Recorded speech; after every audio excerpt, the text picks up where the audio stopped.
Welcome to Kathy and Susie's Kids. I'm Jordan. And I'm Matthew. We're here with our very coveted guest, Mr. Kevin McMahon, ladies and gentlemen.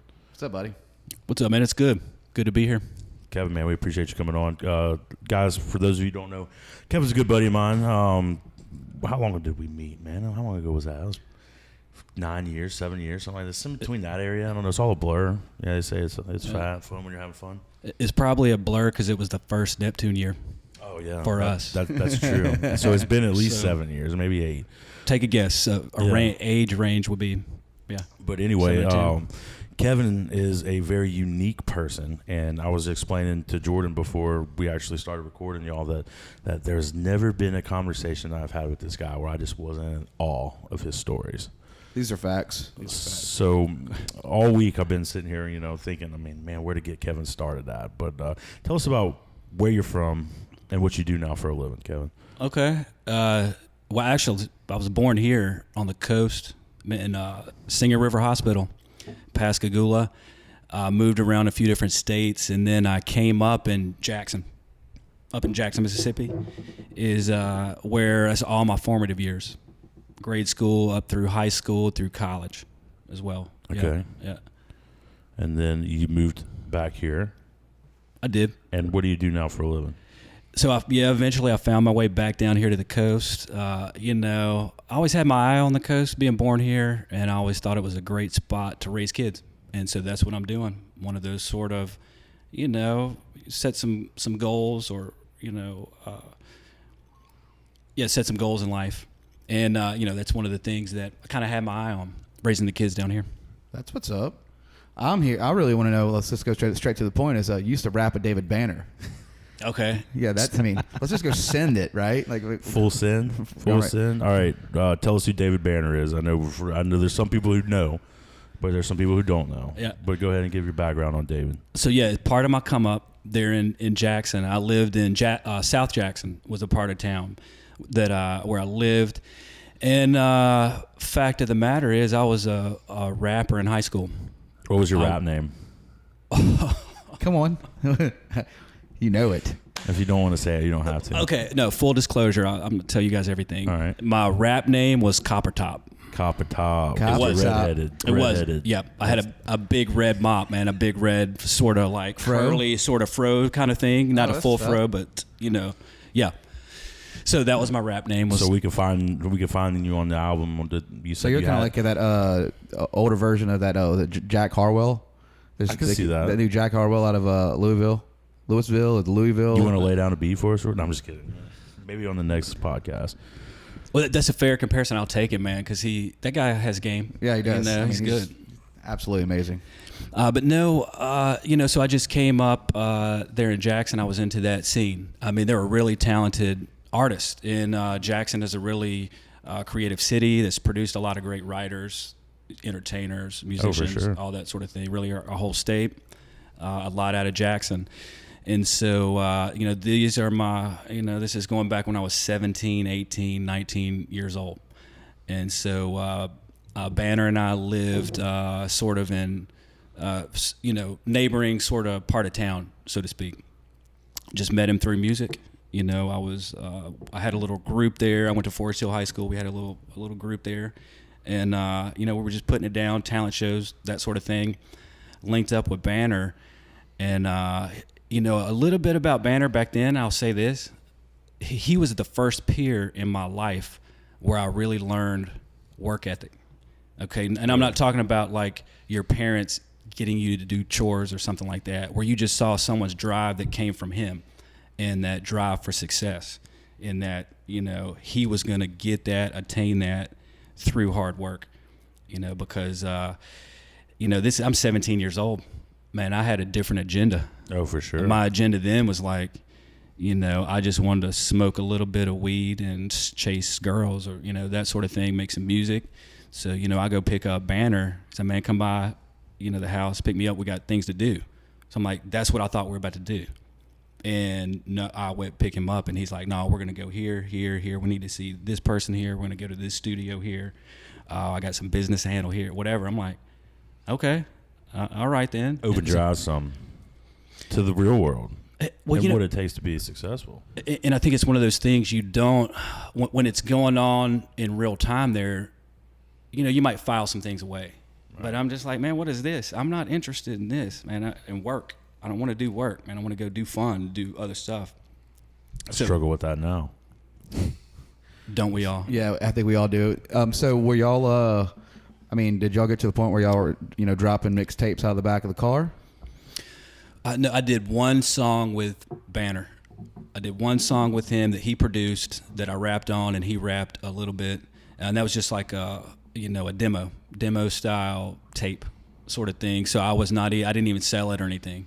So I just recorded it, put it on the shelf, and that was it. It never really saw the light of day beyond that. I wonder if you pushed it. Or when you push it. Maybe when it still could be pushed. What if it happens again? Well, that part of my career is retired. Okay. Never say never, Yeah, Kevin. come on. When I pretty much after high school, that career was over. I kind of identified, hey, that's a tough business to be in, man. The music industry is no joke. I kind of realized, thank goodness, at an early age that this is not where I'm going to make my mark in life. I don't know what it is, where I'm going to make my mark in life, but it's not going to be through music, at least, with me being a headline rapper or something like that. That's funny you say that. My brother Happy, which lives in California, when we were growing up, he used to rap. When they used to have like a little Dirty South down here, he'd go to New Orleans and he'd freestyle rap, and he was in the studios with them. But he's just, with all the instruments and stuff, more behind the scenes. But he would go to concerts, he'd go to little freestyle battles. So he was real big. I remember growing up, and he would really. He would always wear honestly, remember the yellow FUBU jackets and the yellow glasses and the yellow hat, like the Ollie G, just like it. I'm swear he had a Dodge Avenger with Mobos on it. I'm serious, and because he liked music and he freestyled and met the right crew, and they would just go Mobile, New Orleans. That's what's up. Was this more recent years? Or, I would say. Yeah, Hold's happy. He's probably 40. He's probably your age. I think. Because I was going to say 90s. It sounds like definitely 90s gear. Oh yeah, it was probably late 90s, mid 90s. Okay, yeah, sounds about right. He had that, probably 90, 97, 98, maybe around there. He was real big into it, though. He would go and he would give it his all, and he would write all his poems, poetry, whatever, his lyrics. He would write them. And kind of. That's what musicians do. That's one thing I'm learning doing that little cartoon. Me and Jordan are working. I shouldn't say a little cartoon. We're working on a cartoon. I think I told you this. And writing some of these episodes has been something that's been. It's a lot of work. It is so much work. I couldn't imagine having to make it rhyme the whole time. Yeah, you're talking about storyboarding, writing that stuff, all that. And then I was looking at draft tables today on the internet, and I was like, maybe I need a drafting table, a little art studio, so I could start doing that. But we just got back from Disney, so I saw what they had there, and I'm getting inspired by it. But it is amazing that sometimes in life you see things like you were just saying about your time with Banner.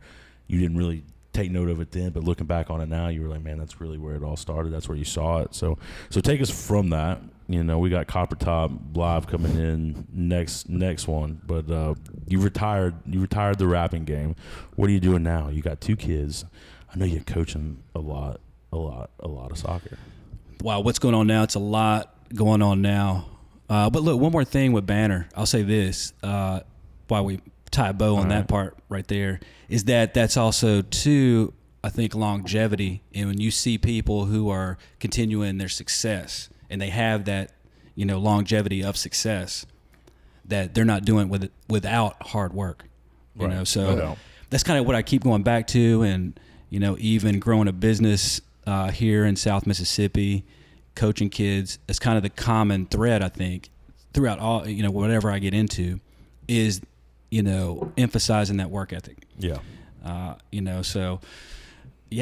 I have going on now, I'm a father, happily married husband, and a soccer coach as well. I've been coaching soccer here in Biloxi I'm going into my 9th year. So I've got the U.S. Soccer D license. I'm working on the C license. Tell me how the licensings work, right? So is there a B license and an A license? Yeah, well, it's pretty obvious the U.S. Soccer, the men's national team, is not seeing much success at all. Didn't even qualify for the last World Cup. So We're calling y'all out. What? Step the game up. Yeah, I did just call him out. It is what it is. Yeah. You know, like, so being honest. U.S. Soccer has put millions into their coaching licensing programs. So that's what I'm into now. C license, so it starts just grassroots coaching, and a D license, C, B, A, and A is your more like, you know, elite professional coaches. I had no clue that's what that was all meant. Yep. That's pretty neat. The my question on here is, do you have like a matching jumpsuit with like tiger stripes on it? That's what I'm imagining right now. Yeah, have you seen Kicking and Screaming? Yeah. Is that the Will Ferrell? Yeah. That's, I have seen some. That's what I'm thinking right now. I'm sorry. I really just when If that you was. ever need me to come dress up as Mike Ditka and wear some baby. This is what you're gonna get when you podcast with me. And when you say something and it's relevant for us, I'm honestly gonna drop what I think in my head. So the whole time you're talking, I see you in a jumpsuit. Go for it, man. Yeah.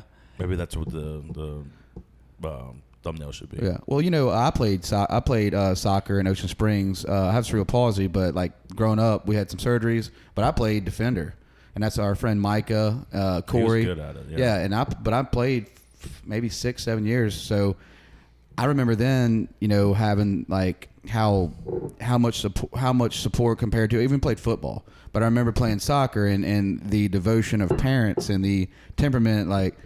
It was crazy. You know, I'd had Daniel Ceccaroli's grandma. I mean, she's like German. And like I remember hearing her on the field screaming at all of us. And I'm talking screaming at us. And we're like, it's Saturday morning because, you know, when you played soccer in Ocean Springs back then, you'd have your Saturday, but it'd be like 7:30 in the morning and it's kickoff, you know, and you're playing around cold time. Mm-hmm. So, you know, you get up and you'd have her, you're like, oh, no, please, no.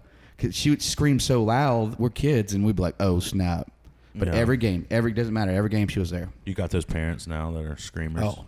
Well, look. Here's the thing, is that, and matter of fact, I was just talking about this today in the the Zoom meetings, classes that we have or whatever. Is that my parents' rules, in my parents' meeting outline, the parents have more rules than the kids do, and it's because of kind of what you're saying. You know, so like my first rule for the parents, no coaching from the sidelines, from the parents' sidelines. So, and that's part of really, I think, leadership. You're leading the kids and the other coaches and also the parents as well. You know, so I think that's a thing to consider as well. But, yeah, I mean, you get the parents are fun. You know, like. When I'm talking, when I played, it was, early 90s. It wasn't a huge sport, and it wasn't a huge sport, and it was very, like, wasn't big crowds. We just had a bunch of fields out there, and they could do whatever. I mean, the parents could run on the field. Like, you know, the coaches were there, you know, but they were just there for the kids. And, that's good you're doing that because I think that was the scariest part of even playing soccer back then was the parents. I never played. It was just always running, and I was a very dirty sport. I mean, very dirty sport. Run. Yeah, and I knew that if somebody kicked me and really hurt, I was probably going to punch them. Man, you know, and because you can get away with a lot. I do enjoy FIFA though. I play FIFA on the PlayStation every now and again. Yeah, you're talking about outlaw soccer ball. Yeah, but yeah, it is. I think they're doing a good job adding more structure to the programs, grassroots level, all the way up to the. Well, that's neat. I didn't know that they were doing that. I guess the coaching program that's all funded by the. Do you consider it soccer or football? Soccer. Okay, respect.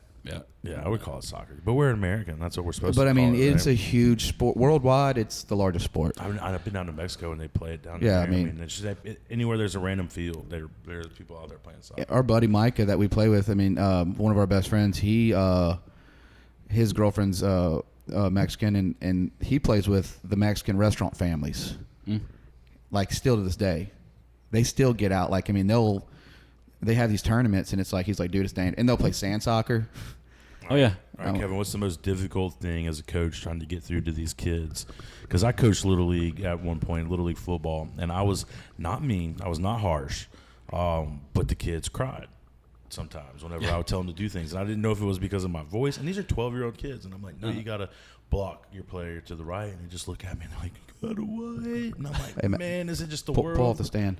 Is it the world that I'm living in, or is it the kids that are in it? You know. So tell me what you got to deal with. Look, coaching in general. I'm gonna start a little bit wider scope here. I think one of the reasons I'm drawn to it, I like being a leader, and I like leading the kids. but I think I keep coming back to it, and I'm never going to leave it because it's the most difficult, the most challenging thing I do. And just in life, I mean, the most difficult things we do, whatever kind of adversity, face it head on. And what happens when you work through it? Hey, you become a better person. It makes you better, makes the people around you better. So yeah, it is challenging. It's like herding cats out there at a little bit younger age. You're just trying to get them all out there and organized. But really, I think in the sports world in general, coaches are just the most criticized, positions as far as sports goes, and most people haven't coached and they don't understand it and don't understand how difficult it is. Like what you're talking about, just trying to give basic instructions to someone and you get pushback, so. I didn't do well with it. I was like, I don't know what to do, run. Yeah. And because I did 2 years at the time. I was dating a girl. She had 2 kids, and one of them we did minis. And I was assistant coach with my buddy Junior. And the only reason I became assistant coach is because he had people trying to be coaches or saying they're going to come, and they didn't show up. And he's like, I need your help. And I remember, that was I think the encouragement part, being on the field and hurt because they wanted to quit. For me, they always wanted, like when I was on the field, they'd want to quit. At that age I was doing was like, 2 plays. It's like, all right, I want to go sit on the bench. All right, it was like that with me too. I want to go home. They didn't understand. And me coming out of I played ball, even in school, I was just like, no, you got to have your mind oriented here. But I think it was just either the lack of coaching before me, or it was the lack of structure that I was bringing to the table. And I never thought, I didn't do it long enough to try to analyze what I was doing wrong and try to fix that. But the time is still young. I might go back and fix it whenever I have my kids of my own. But the young sports athletes, they need you, Brooks. Yeah. They need Coach Matthew. They probably do. You need so you need that assistant coach. It was a good experience, though. I will say, but being like what you're doing and taking that responsibility, like you're doing like the head coach situation and breaking down the practices and the call outs and the scheduling, the rescheduling. There's a whole lot that goes into. It's kind of like being a Neptune line lieutenant. This is true. Yeah, we're looking for balance. You're looking for balance, and you really have to understand how to assess the people that you're working with here, the kids that you're working with. And some of these kids do need a little bit more, let's say, sort of a different style of coaching, maybe a different kind of approach. That's how I was in school. I was retarded. I needed some special attention. Yeah, I would say at the end of when we played Little League, I'm pretty sure you played Little League growing up and all these sports, but like the discipline, it did help growing up. Oh, even as an adult now. And I do remember all those people who did take time out of their day to coach us. I see them now, and I'm still Steve calling Jocko. Coach. Yeah, hey, Coach Steve What's up, Jocko. What's up, Steve? Ronnie Dom. Hey, Ronnie. Yeah, Coach Ronnie. I'm 34 years old, and half the time I see him, I still want to call him Coach. So get ready for that. These kids are going to be calling you Coach. I definitely think Little League sports are a foundation for these kids. I think you get some. It's number one now with the whole world with video games. It gets them outdoors. It gets them. Now most kids are running iPads, but my son's 3, almost 3. March he'll be 3. At 2, he knew how to work an iPad. Wow. At 2. That's unreal. Yeah. How old are your boys, Kevin? I know 12 and 14. 12 and 14. So they're almost men now. Traveling team style going to happen, huh? The 14-year-old is like somebody was like, is that a college freshman? That was just this weekend when I saw him. Like, yeah. But no, look, when I'm working with the kids, there are things to consider here that when you sign up to be a coach, whether you like it or not, you're going to be a role model. Okay. And so I sort of recognize that. And, I've got kids that I've now coached for years that I've never met the dad. I've never seen the dad at the fields. I had a player a couple of years ago ask me to be his dad. Really? Ouch. I don't mean like, it's hey, an honor, but also kind of like a slap in the or a realistic slap in the face on reality. It just sort of is what it is. Yeah. And that there's a lot of single parent homes out there, and that I realize that I might be one of the main male. I don't role model, or at least male figures that they're dealing with on a consistent basis, and so I really appreciate that. So this is man. It takes a yeah, that's kind of cool. But there's there's a lot of kids out there, not even single parent based, that just parents put these kids in sports and don't participate. Mm-hmm. And that's a serious thing too. Like they can have parents, and they just like, oh, well, I'll sign them up. I'm just going to drop them off, and I'll pick them up after the game. Whenever I coached, I was talking about my coaching experience where I would have to go pick kids up from their houses. And their parents would just, like, not even come out and wave. They just let their kids get in the car with a stranger that they had never met just because they were going to play ball. And if I didn't do that, my team wasn't going to be good because those were the good athletes. Oh, no, man, I've seen it. You know, I've given kids rides home, you know, after practice to other towns over to Gulfport. I get home, and the dad's, like, you know, cooking ribs in the driveway. That Or smells something good. like that, yeah. And So, like, can you give me a rib? Can you give me a rib? yeah, and, or how much for just one rib? But kudos to you for that. I mean, stepping up and doing this. I mean, I think it really does. I mean, the kids are going to remember it, and it's going to, one day when they're in their 20s and 30s. And I really didn't start appreciating it until my first time that I had to go do it for a year or two. I was like, okay, now I understand how important that foundation is, because there are a few kids that are going to go places, and there's a lot of kids who are going to do a lot of things, but there are kids that take like soccer serious, and there's some kids out there that are going to go to the top, and they won't do it without you and the discipline and the training, and they just need a leader. So do you got any aspirations to climb this coaching pole as your kids get older and potentially push it to the next level? Or Well, my 12-year-old, I coach my 12-year-old's select team, and my 14-year-old hasn't played in a few years, and hasn't played soccer in a few years. And so that's kind of something that you recognize in being a father, is that, hey, I want to support the kids' positive interest and what they're into, and that, so my older son kind of lost interest a few years ago. And so now, I support him doing other things. Now, like, he just ran that 5K yesterday. I saw that. That's awesome. ROTC member, that sort of thing. He was in the band. So, we want to raise well-rounded people. So I want to see them, have their own goals and aspirations and things like that. And it might not be mine. You're one of the most well-rounded people I know, so I think your kids got a unfair advantage in that department they don't even know about yet. So I appreciate that. They're ahead of the game there. So one other thing I wanted to bring up, while we're on the pod and we're no holds bars here, was the fact that you were a college professor, man. I give you mad props for that. I think and we were talking about people that influence people's lives. I had a lot of college professors influence my life whenever I was young. So back to what you were saying, everything that you did with kids there, is that what kind of took you into the route of becoming a teacher? Because you were at Tulane, I think, whenever I first met you. Tell me about that. I did. I taught at Tulane for 4 years. That was up until about 4 years ago. And when I was hired there, interesting story behind that, because not only did I not apply for the job, I did not know the job was available. So It found you. Tulane called. I was up in New York. I was doing research for a book I was writing. That was it had to have been about 8 or 9 years ago, about 8 years ago, or so. And so I got a call from Tulane, and they said, Kev, we need you to come teach a class here. And I was basically like, who are you? What are you talking about? I didn't think it was for real. The call, I didn't respond. I didn't write down the number or anything. I was like, I don't even think this is real. And another administrator called back, and they said, Kev, the dean, wants you to teach this class here, this archaeology class at Tulane, Biloxi. And I was like, I just really don't know what you're talking about. I'm not a college professor. I've never taught college before. So then the next day, the dean calls. She's like, Kev, this is Dean Lucas. I'm interested in hiring you to teach an archaeology class here at Tulane. And I was like, you're the dean? And she's like, yeah, I'm the dean. I'm like, well, when I get back in town, I'll be there. Give me about a week or so, and I'll be there. And so, yeah, sure enough, it was a real job offer to teach at Tulane, and it was very rewarding. I had never taught before. It helped me overcome a lot as well. What's one of the number one fears in adults?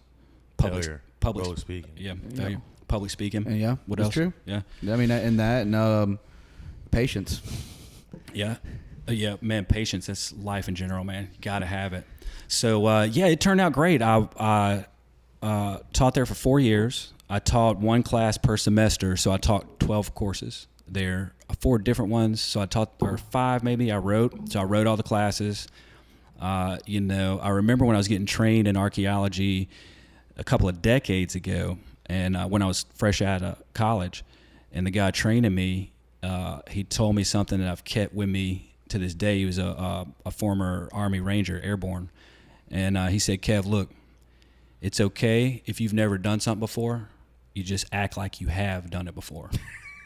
That's the best. Hey, that's actually really good. And you're going to be Jordan did with this podcast. Fake it till you make it. There you go. You got to go for it. You just got to do it. And so that's what I did. You know, I just stood up there, and those classes, it was at first it was night class, and it was typically the classes that meet once a week, 3 hours. I had to have 3 hours of material, you know, night number 1. I came up with it, kind of winged it, and, you know, I really enjoyed it. Really got a lot out of teaching at Tulane those years. It was a great experience. So what got you into being an archaeologist? Good question. You know, I tell you, my dad worked in construction, was his career, in surveying, construction and surveying, layout, that sort of thing. And so he would be at construction sites and bring home, you know, artifacts out of the ground. This is when I was a kid, and he'd bring them home, show them to me, kind of kept arrowheads, spear points, that sort of thing. Just kind of kept them in a shoebox in the attic, kind of thing. And so that kind of piqued my curiosity in my youth, kind of like, how, you know, how are these things real? I mean, how do you make these really sophisticated, you know, points and blades and knives and all these things, you know, tools out of stone and other stone? I mean, you know, so they didn't have drills and hammers, or I guess they had hammers. Electricity, yeah. You know, so yeah. So it fascinated me from my early years, and I did not know much about it, though, as far as you know, the form, the structure, organization, the profession of archaeology. I did not know it really existed until I was in college at Millsaps up in Jackson. I had one core class left to take. I took Introduction to Anthropology with Dr. George Bay, and it changed my life. You know, and I realized that, hey, I am an anthropologist. That's all it took. That's it. You took know? one insurance class, changed my life. It's a good thing. Yeah. So tell us about this. You're anthropologist. Yeah. So how I got into it and the profession of it and everything, and in that, I think a lot of people even don't realize that it is a profession. No. You know, historic preservation and all that, and so you know, that's when in college when I learned that it's actually a profession. And, you know, the only archaeologist professional I knew were my professors, my college professors. And so, you know, right about that time, I took that intro class.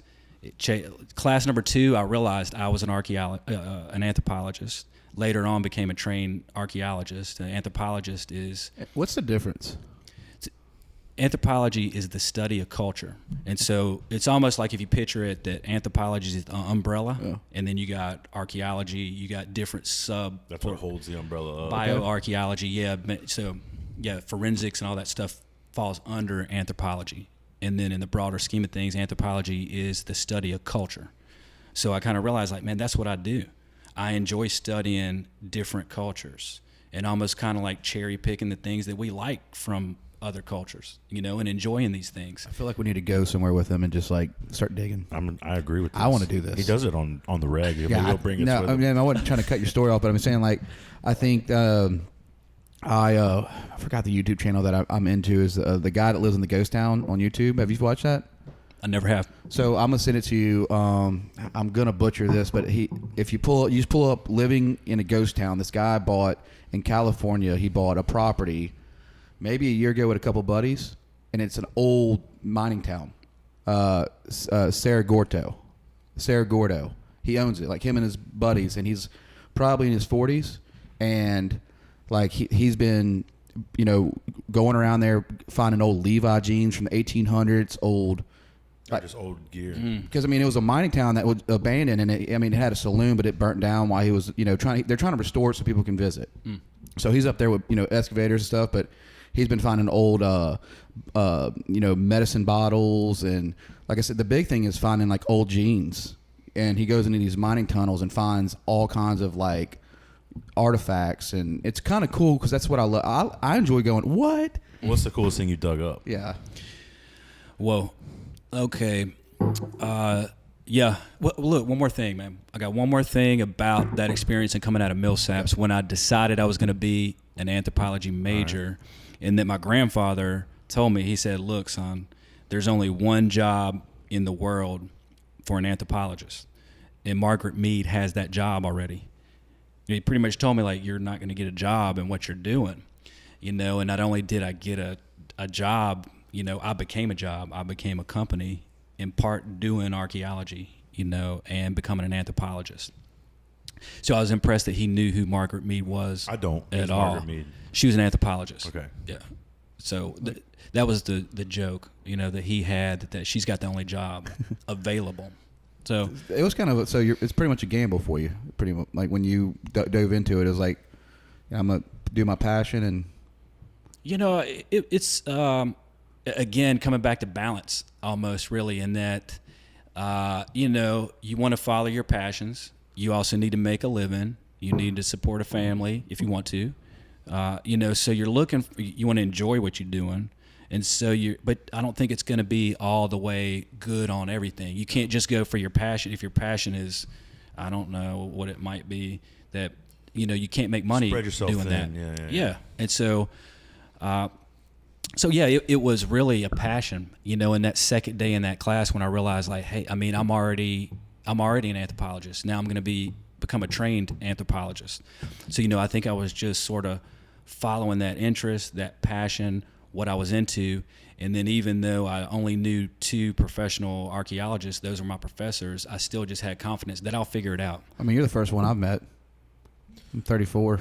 I mean, I've seen Indiana Jones, but yeah. Yeah, no, like knowing a person that's, you know what I mean? So it's like, y'all are rare. I remember taking some sociology classes in school and being like, man, this is awesome. I like sociology, which probably falls under that umbrella a little bit too. But without people, I don't like sociology. But I realized there was no career in it, and I was like, I can't do this. Yeah, that's funny you said Millsaps. My stepdad's Scott Levenway, and he went to Millsaps, Jackson, psychology. He's a lobbyist in Jackson. But y'all definitely need to link up because of, you know, he has a place in Jackson and stuff, but like he's all about kind of history too. Like, you know what I mean? And it's just cool because like people like you preserve, you know. Yeah, back to what's the coolest thing you've dug up. Okay, my bad. All right, yeah. Well, I first think of a couple of the sites where I worked. Okay. All right, up in Nashville, East End. There's a site there's a school there now. It was on the Innsworth family site. What's the name of this? It's now a private high school.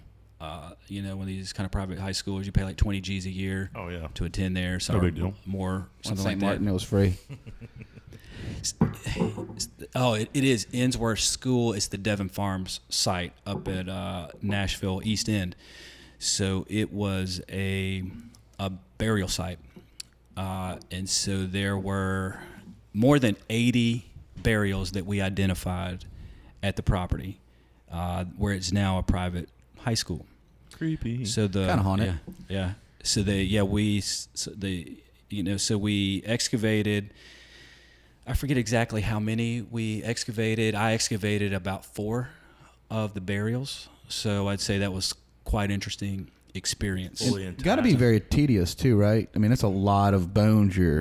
How old was some of that stuff? Yeah, it all dated to plus or minus at least 5,000 years ago. Yeah, because I mean, I think, Matt, I mean, people are not going to buy $10,000 caskets and be decked out in chrome back then. You know, That's what I was wondering. They got to put you in the ground. Yeah, different kind of grave goods.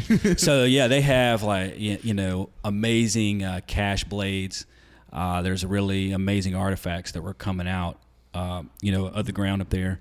I'd say one of the more interesting burials that we had there that I didn't excavate, but one of my colleagues did, and it was a man that was buried with his dog.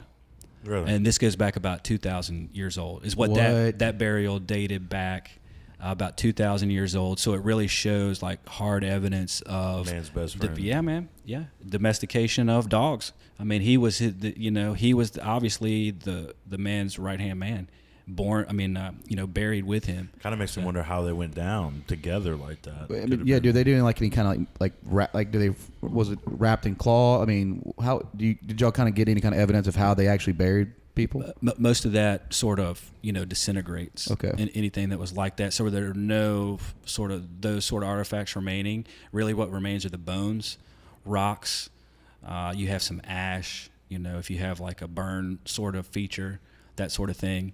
And so I think one of the more interesting excavations that we had there was we had a feature. So if you just peel back, like if you got a track hoe or something like that, and you can just peel back that top layer, that's how we identified where the burials were going to be, because there would be a stain there, the organic material that disintegrated or whatever. Oh, grew the grass. I mean, you're in the soil. You know your soils too. Right. Yeah. So you could see where the burials were. So we had one, and so at every burial that we saw, it'd be kind of like an oval shaped where the bodies were, and there was one that was more like a circular shape, and we almost didn't know what to do with that. So we just started sort of troweling down. Nothing popped up. So we said, okay, we'll excavate one half of that feature, and we'll just dig out of there. And the archaeologist, put a shovel in the ground, pinged it, and it was a big cash blade, about this big, unbelievable manufacturing. And what is a cash blade? So that means it was buried. It was not necessarily used for actually tools. It was used for ceremonial purposes. Okay. So they, so like these would be like longer blades that were thin, where if you tried to, it wouldn't work as well, say like cut a tree down or something. Yeah, if you actually want to use it, it'll probably break on you. So they would, they would make artifacts for the purpose of burying them with the person who was, with the burial. No, up in Nashville, is that all Indians? So look, well, hold up. So we go straight down on this feature, and there's just one blade in the feature. So they actually dug a hole, just like a burial, and then they put that blade in there, and then just covered it back up in the burial site. So then it makes you think, like, why would you just bury the blade or the spear point? So how do we find out?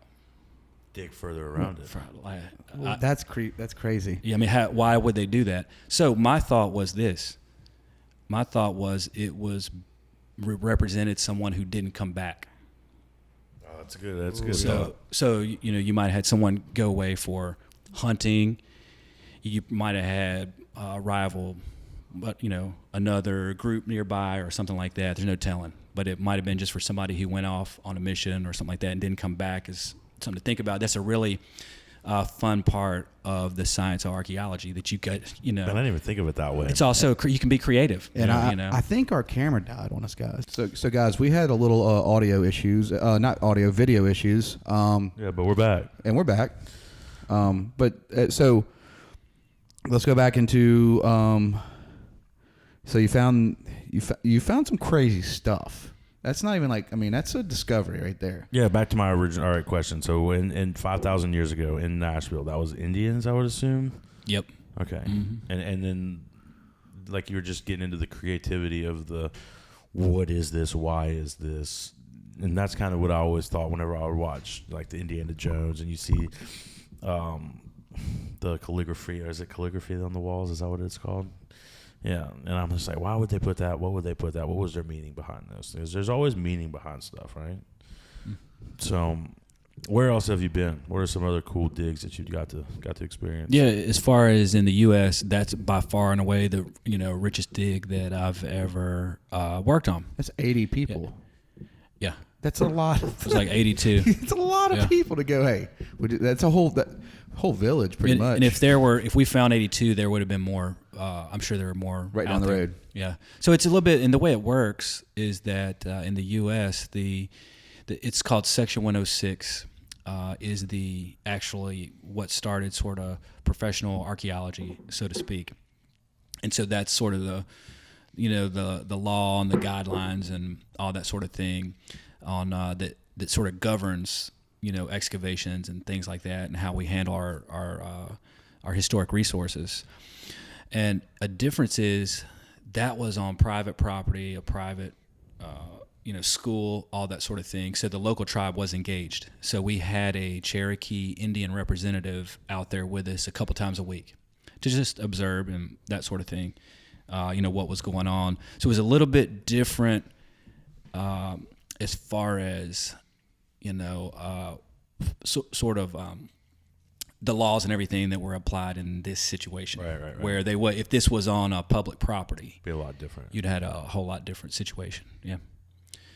Yeah, but there are, there's laws that govern, all that sort of thing, and thank goodness we have that. But yeah, so they were able to reach a programmatic agreement, between the tribal group and the owners of the property, the developers, and how they wanted to, systematically settle it all. Settle. Yep. So I got to ask you a question. There's got to be not just in the burial you found, but like there's artifacts underneath us right now. There has to be. I mean, we're not the first people here. Like there has to be so much. I mean, underneath these roads right here. I mean, you would think, right? Like there's a history in that soil. Yeah, and you can look at your natural resources, how the landforms look and that sort of thing.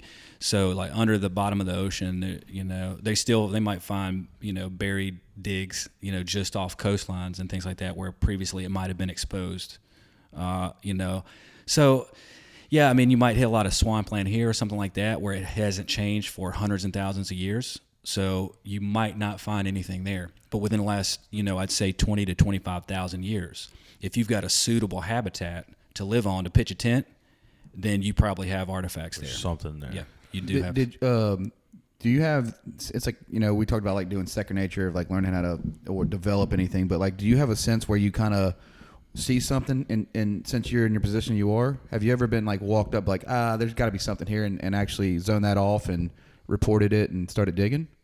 Yeah, not digging, but yeah, I have seen artifacts on the surface and just turned it into the local jurisdiction or whoever it might have been.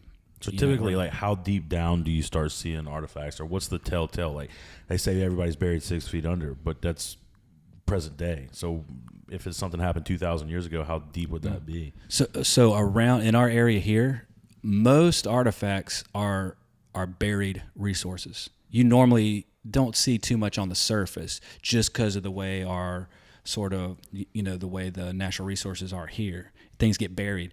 Out west, just about everything is still on the surface. Really? So you hardly find anything underground. Yeah. Well, I just saw an article not too long ago about some kid that found a triceratops head in his backyard. Have you seen anything about that? No, I didn't see it. So I'm paying attention to Archaeologist now. As my phone probably target advertising me because I've been talking about you here recently. Right. Yeah.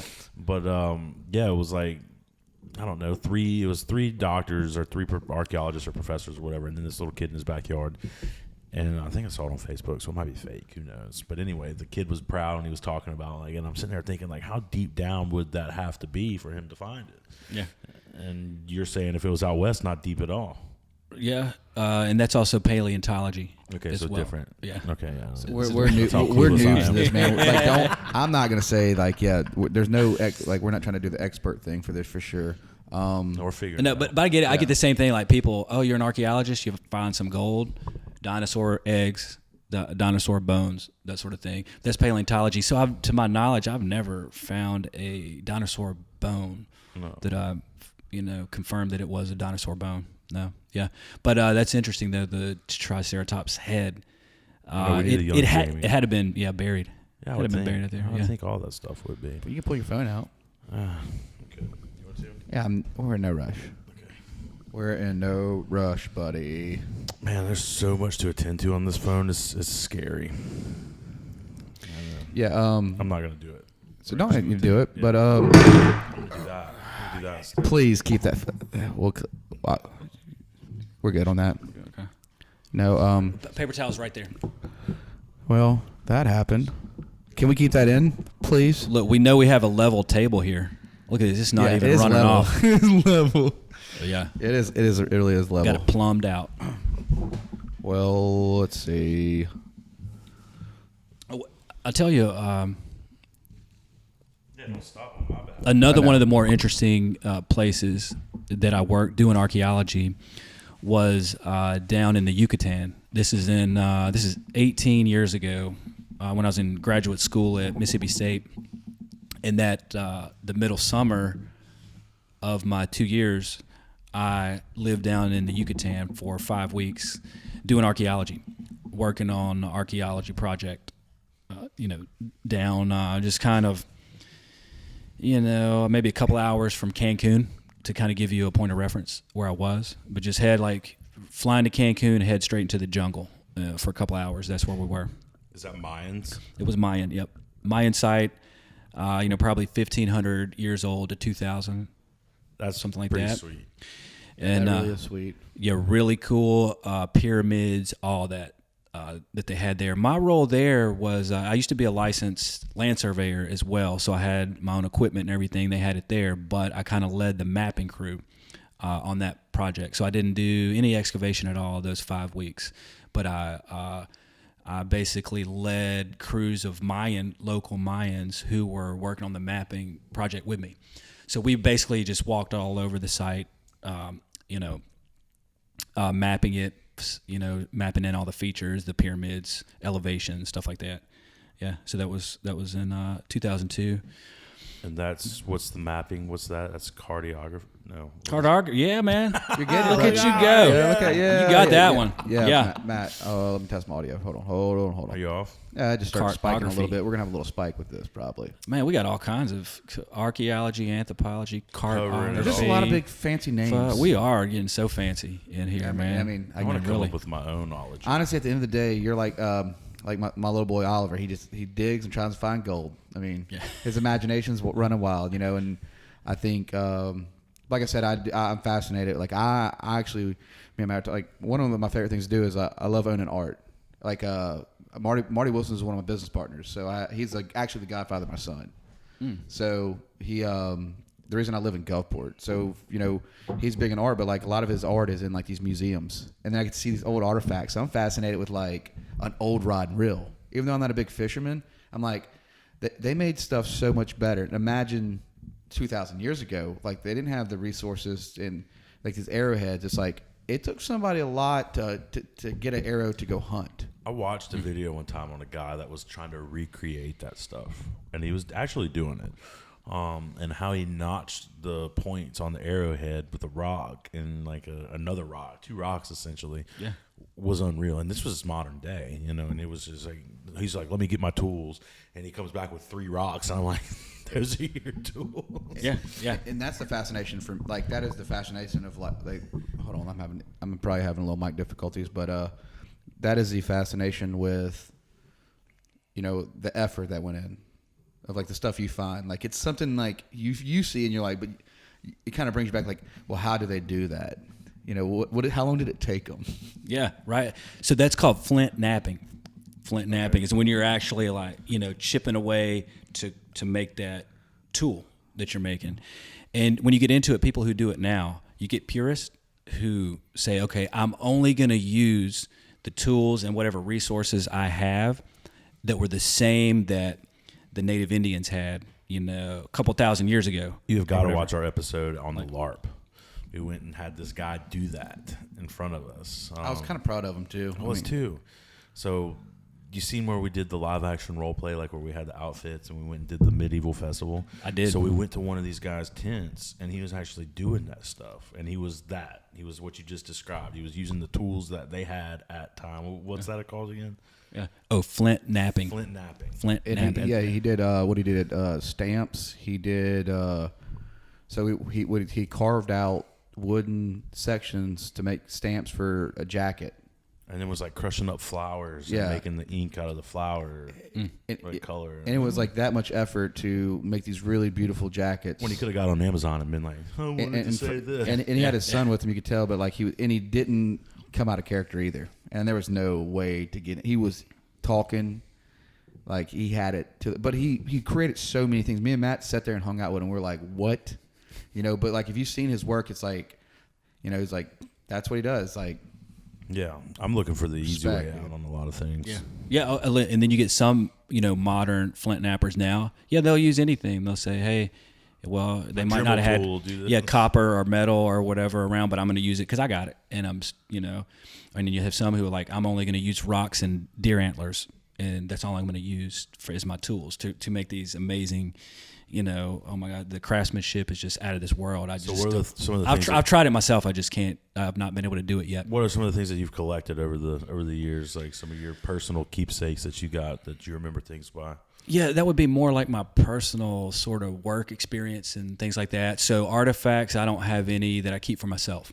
So you never came across anything and were like, this would be cool in a museum or it'd be cooler at my house? I don't, man. I'd rather it be shared with everybody else, Right on, and like, right on. man, I'm such like a pack rat or whatever, and it would just get lost or something like that. Because, people will come to me and want to give me artifacts and things like that. And I'm just like, nah, like, turn them into the, state organization or your local organization, donate them, get them curated, that sort of thing. It's what we need to kind of preserve history and all that. So yeah, I'm not a collector myself. There's no room for people like me in the archaeology world, I think.